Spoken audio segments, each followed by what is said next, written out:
Chapter 13 bankruptcy allows consumers to restructure their debts over a 3 to 5 year period to allow more affordable monthly payments than could be achieved outside of bankruptcy. But many debtors worry that their credit score won't improve during that time, making it difficult for them to obtain credit afterward. Conventional wisdom says that you have to use credit to build credit, and debtors can use credit while they're in a Chapter 13 with the court's permission. For example, a person who travels for work is going to need a credit card.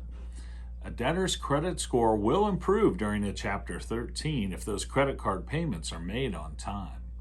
A debtor should monitor his or her credit report and dispute any debt inaccuracies. Many credit repair companies clean up a credit report by disputing all debts. This can result in an increase in the credit score within 45 to 60 days of the disputes being made, but using the dispute process is a way to create a manufactured increase in the credit score, and it isn't without drawbacks, so proceed cautiously if you try this.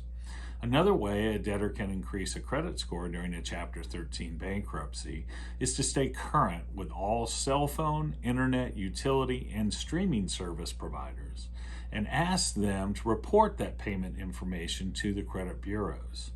This shows the debtor is making timely payments each month while at the same time not incurring any new debt. For more information on credit scores in Chapter 13, visit our website at www.kansascitybankruptcy.com or call for an appointment with one of our attorneys. At WM Law, we are here to help.